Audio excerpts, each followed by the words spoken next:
नमस्कार मंडळी, मी तुमचा लाडका मित्र वरद विजय चव्हाण आणि मी तुम्हा सर्वांचं माझ्या युट्यूब चॅनलमध्ये स्वागत करत आहे. मंडळी, अमलताश नावाचा नवीन मराठी सिनेमा आज आपल्या भेटीला आलेला आहे. एक तर मुळात अमलताश हे खरंच खूप युनिक नाव आहे. आय थिंक अर्ध्या लोकांना हे नाव मेमराईज करण्यातच हा वीकेंड निघून जाईल आणि तोपर्यंत या सिनेमाचं काय भवितव्य असेल देव जाणे. बट ओव्हरऑल या सिनेमाचं प्रमोशन सुद्धा एवढं करण्यात आलं नव्हतं. राहुल देशपांडे सर स्वतः कार्यक्रमांमध्ये बिझी असल्यामुळे ते प्रमोट करू शकत नव्हते. इनफॅक्ट या सिनेमाच्या ट्रेलरमध्येच त्यांनी एक तुम्हा सगळ्यांना अपील केलं होतं की बाबा प्लीज या सिनेमाला जास्तीत जास्त प्रमोट करा, कारण मी स्वतः अवेलेबल नाही आहे. बट ट्रेलर बघून असं कळत होतं की एक सिरियस आणि स्लो सिनेमा आहे.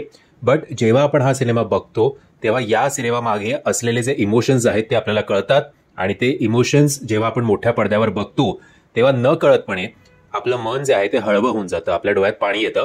म्हणजे मी फ्रँकली अपेक्षा नव्हती केली या सिनेमाकडनं काहीच.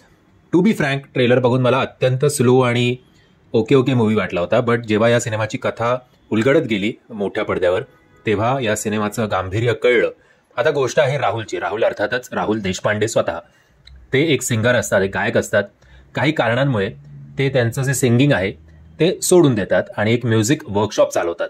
आता ते त्यांचं पर्सनल कारण काय आहे ज्याच्यामुळे त्यांना त्यांचं आवडतं जे ज्याच्यासाठी ते जगत होते ते म्हणजे सिंगिंग ते का सोडून देतात हे जर तुम्हाला जाणून घ्यायचं असेल तर तुम्हाला हा सिनेमा सिनेमागृहात जाऊन बघायला हवा. एक पॉईंट येतो की राहुलच्या आयुष्यात येते कीर्ती. कीर्ती म्हणजे पल्लवी परांजपे, जी स्वतः गायिका असते. ती पुण्याला येते कॅनडावरनं. तिचं एक स्वतःचं काहीतरी असतं की ज्या कारणासाठी ती कॅनडाहून पुण्याला आलेली आहे.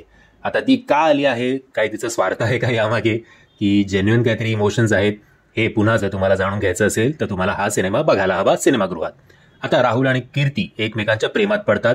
आता जेव्हा या प्रेमाचं रूपांतर लग्नात होणार की नाही होणार, एकदम असं कट टू कट एजवर आलेल्या असतात गोष्टी, तेव्हा पुन्हा एकदा काही असं घडतं ज्याच्यामुळे राहुलचं आयुष्य पूर्णपणे उद्ध्वस्त होऊन जातं. आणि त्याचबरोबर योगायोग म्हणजे किती योगायोग बापरे, राहुलचं आयुष्य तर उद्ध्वस्त झालंय, त्याचबरोबर कीर्तीच्या आयुष्यात असं एक वादळ येतं ज्याच्यामुळे या दोघांचंही आणि या दोघांच्या फॅमिलीजही अफेक्ट होतात. सो ओव्हरऑल खूप इमोशनल.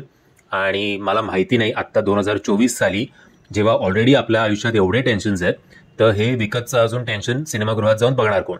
हे आपण टेन्शन्स केव्हा बघतो. म्हणून मागच्या वेळेला पण आय थिंक सूर लागू दे हा सिनेमा जेव्हा आला होता तेव्हा पण मी म्हटलं होतं की आता बागबानचं मी एक एक्झाम्पल दिलं किंवा माहेरच्या साडीचं एक एक्झाम्पल. आपल्याला तर म्हणजे जर तुम्ही मराठी सिनेमांचे चाहते असाल तर जसा हिंदीमध्ये शोले आहे तसाच मराठीसाठी माहेरची साडी आहे.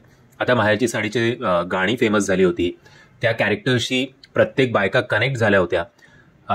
आणि हिंदीमध्ये मी एक्झाम्पल मागच्याला दिलं होतं बागबान या सिनेमाचं.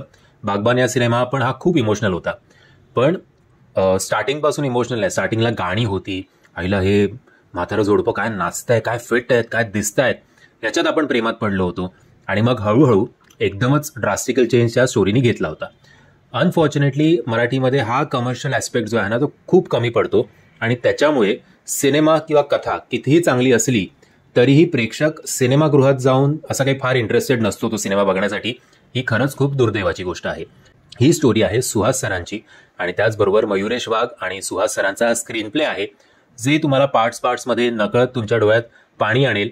आणि काही पार्ट्स असे आहेत की जो थिएटर सोडल्यानंतर त्या सीन्सचा इम्पॅक्ट तुमच्यावर नक्कीच राहील. बट पुन्हा एकदा असं माहिती नाही बाबा की कितपत बघतील हा लोक आणि कितपत एन्जॉय करतील आत्ताच्या काळात, जेव्हा लोकांना कमर्शियल मास मसाला सिनेमा बघण्याची आवड लागली. आणि त्याचबरोबर जेव्हा शैतान सारखा एक terror cinema, by the way शैतानचा सुद्धा आपण रिव्ह्यू केला, त्याची लिंक खाली डिस्क्रिप्शन बॉक्समध्ये देतोय, सो त्याचं आता कौतुक नाही करत बट सांगतोय. डायलॉग्स मला ओके वाटले या सिनेमाचे. इनफॅक्ट अशा कथेमध्ये डायलॉग्स तर खूप हवे होते, एकदम असे काळीजकीर करतील असे, बट तसं फार काही दिसलं नाही. ती दुर्दैवाची गोष्ट. अभिनयाचं बोलाल तर राहुल देशपांडेंनी त्यांचं काम चांगलं केलंय. पल्लवी परांजपे तिने पण तिचं काम बरं केलेलं आहे.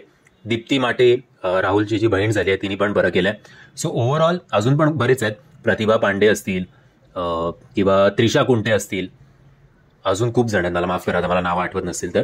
बट अशा सिनेमाला जो एक पॉवर पॅक परफॉर्मन्स हवा असतो तो अनफॉर्च्युनेटली कुणाकडनं आलेला नाहीये. सगळ्यांनी नो डाऊट प्रयत्न खूप उत्तम केलाय, प्रयत्नासाठी काही आपण बोलू नाही शकत, बट काहीतरी मिसिंग आहे असं आपल्याला सतत राहून वाटतं. आता डिरेक्शन सुहास सरांचं स्वतः आहे. एडिटिंग बरं आहे, एडिट बरं केलं असं आपण म्हणू शकतो. भूषण माटे यांचं म्युझिक आहे.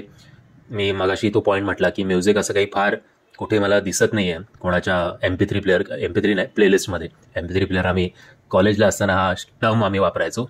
सो ओव्हरऑल अमलताश हा सिनेमा आय थिंक जेव्हा केव्हा OTTवर येईल, जस्ट बिकॉज या सिनेमाबद्दल अवेअरनेसच नाही आहे. मे बी पुणा या भागात काही ठिकाणी असेल, पण बाकीच्या महाराष्ट्राला या सिनेमाबद्दल असं फारसं माहितीसुद्धा नसेल याची मला खात्री आहे. बट बघू आता OTTवर येईल तेव्हा तरी हा सिनेमा काही करू शकतोय का, एक चांगले व्ह्यूज मिळवू शकतोय का. सिनेमागृहात तरी याचं भविष्य अनफॉर्च्युनेटली काहीही नाही आहे. मंडळी, मी आशा करतो तुम्हाला हा व्हिडिओ आवडला असेल. जर तुम्हाला हा व्हिडिओ आवडला असेल तर प्लीज या व्हिडिओला लाईक, शेअर आणि चॅनलला सबस्क्राईब करायला विसरू नका. जय हिंद, जय महाराष्ट्र.